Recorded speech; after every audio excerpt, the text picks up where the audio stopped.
সুপ্রিয় দর্শক, আপনারা কি চেনেন দিগন্ত বাউলকে? আজ আমরা সাধারণ মানুষের কাছে কিছু মজার মজার প্রশ্ন করব এবং পরীক্ষা করব ধাঁধার মাধ্যমে। আমরা কিছু প্রশ্ন করব এবং তার উত্তর থেকে বোঝা যাবে যে দিগন্ত বাউল কে এবং কোন ধরনের গান করে। সো গাইস, দেখতে থাকুন মানুষ কতটা সঠিকভাবে অনুমান করতে পারে। সো লেটস গো, ভিডিওটা শুরু করি। সুপ্রিয় দর্শক, আমরা বাগানে ঘুরছিলাম, হঠাৎ ভাইদের সাথে দেখা। আমরা ধাঁধা প্রশ্নগুলো এই ভাইদেরকে করব। ভাই, আপনারা কি দিগন্ত বাউলকে চিনেন? জি চিনি। যেহেতু প্রশ্নগুলো হবে সব দিগন্ত বাউলকে নিয়ে, আপনার কাছে আমার প্রথম প্রশ্ন, দিগন্ত বাউল গান করে মাটির গন্ধে, গ্রামের মানুষকে ফুটিয়ে, কিন্তু আপনি কি জানেন দিগন্ত বাউল কোন ধরনের গান করেন? আপনার জন্য অপশন থাকবে, অপশন এ আধুনিক গান, অপশন বি বাউল গান, option C Rabindrasangeet, option D pop গান।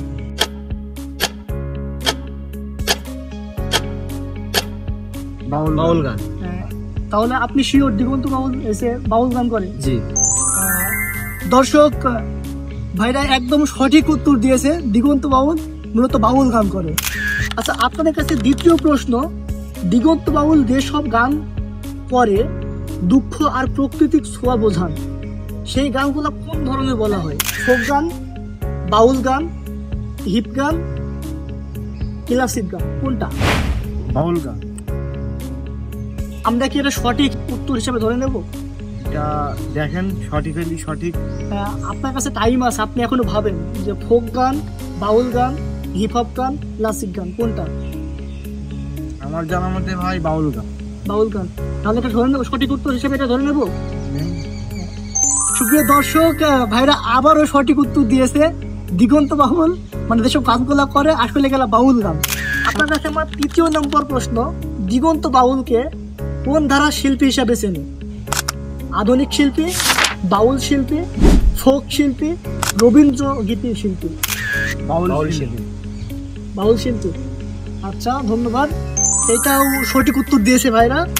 আপনার কাছে 4 নম্বর প্রশ্ন, দিগন্ত বাউল সব থেকে কোন গানগুলা বেশি করে এবং কোন গানে বেশি ভাইরাল? আধুনিক গান, বাউল গান, ফোক গান, এবং তিনি কিছু নিজে নিজে গান করেন, যেগুলো হচ্ছে জেলার গান, কোন গানে বেশি ভাইরাল? বাউল গানেই তিনি বেশি ভাই। ভাইয়া সম্পূর্ণ রং আনসার দিয়েছে। দিগন্ত বাউল মূলত তার জেলার গানগুলোতে বেশি ভাইরাল। যেমন তার একটা জেলার গান আছে, গিয়েছিলাম রাজশাহীতে, মেহেরপুর আসার কথা, অবশ্যই গানটা শুনেছেন আপনারা। ভাইদের কাছে আমার 5 নম্বর প্রশ্নটা হচ্ছে, দিগন্ত বাউলের গান শুনলে মনে হয় আকাশ, নদী আর গ্রামের মিল। আপনার মতে তিনি কোন অঞ্চলের জীবনকে তুলে ধরেন? অপশন শহরের মানুষ, অপশন বি গ্রামের মানুষ, অপশন সি সমুদ্রের মানুষ, অপশন ডি পাহাড়ের মানুষ। গ্রামের মানুষ। ভাইয়ারা সম্পূর্ণ সঠিক উত্তর দিয়েছে। ভাইদের কাছে 5টি প্রশ্ন করেছিলাম, ভাইরা 4টি উত্তরে সঠিক দিয়েছে।